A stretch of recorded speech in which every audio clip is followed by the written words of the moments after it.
back, YouTube. So we got this thing running, and I've been using it a lot. So let's talk about what do I think of the Minn Kota Ipilot.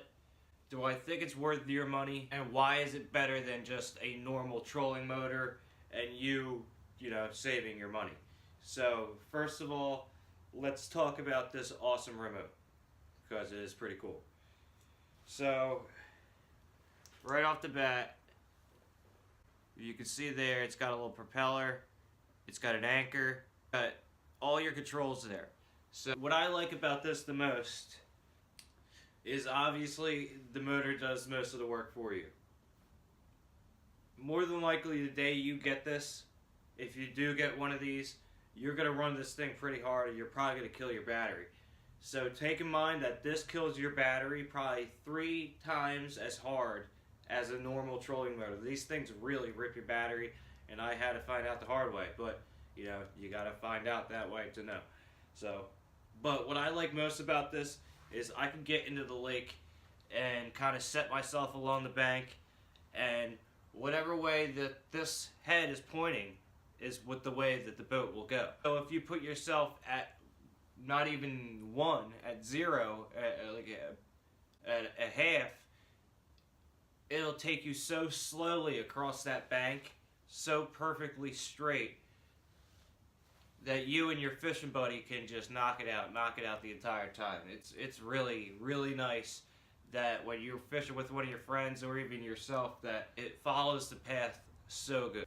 Now let's talk about the spot lock. The spot lock works very, very well. I gotta give it to it.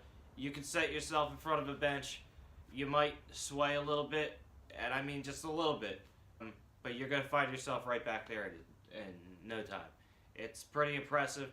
And you're gonna think, okay, he's saying it's gonna rip the battery. It's probably the anchor he's probably using, and that's probably gonna waste the battery. And to be honest with you, when you're using the anchor, if you look at your remote, the anchor's not even at number 1.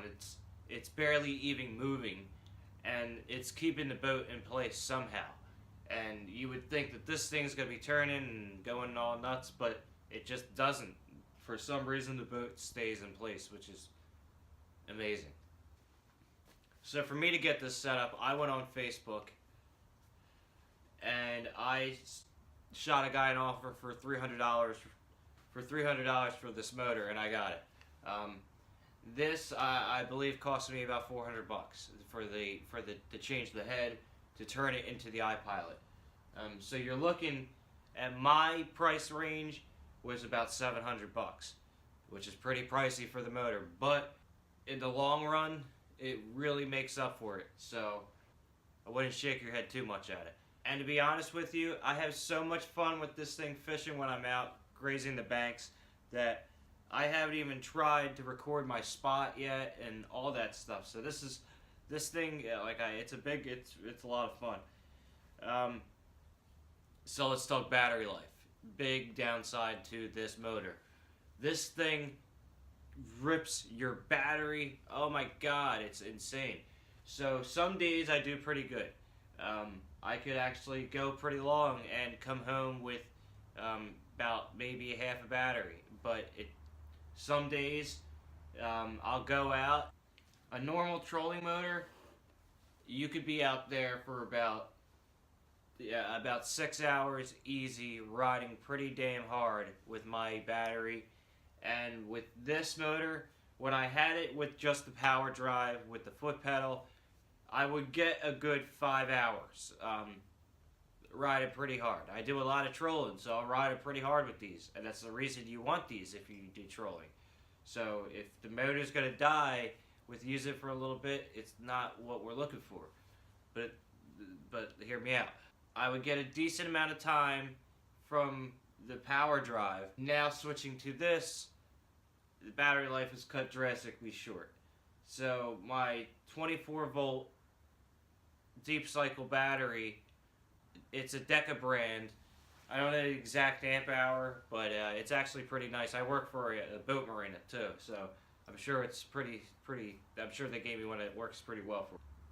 But I think if you get a Group 31 battery, maybe even 2, you're going to be zipping around all day and you're not going to have any problem. But I will say, if you're looking to do anything with an iPilot, a battery, make sure that you have a really nice battery, specifically group 31, because you're going to probably run out of juice. And have two because it eats it alive. So the biggest tip I can give you when you're using the motor is never use it at full speed. Now, anybody's going to tell you that in any motor review, never go full speed, but sometimes you have to. But with this, I really recommend almost never doing it.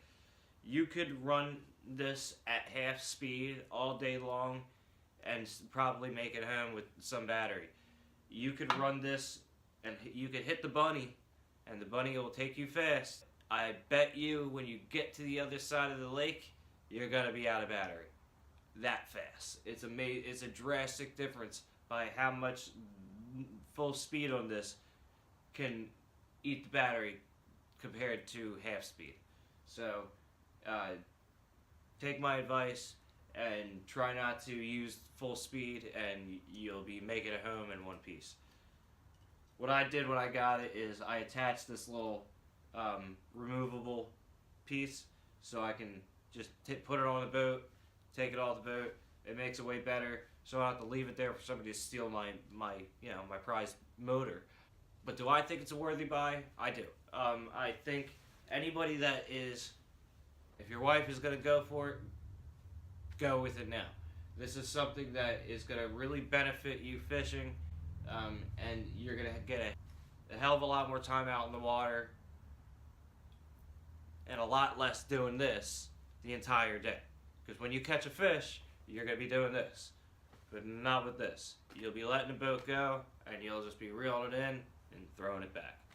So let's take a quick look at the box. Show you guys what it looks like. I know you guys saw this on the unboxing, which I'll just put a link up at the top.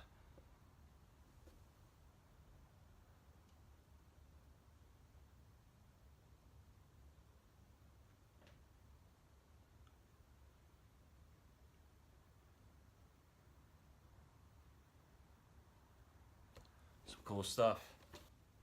But I love my motor, and I guarantee you get something like this on your boat, you will too. And I guarantee you'll be the envy of everyone at the lake.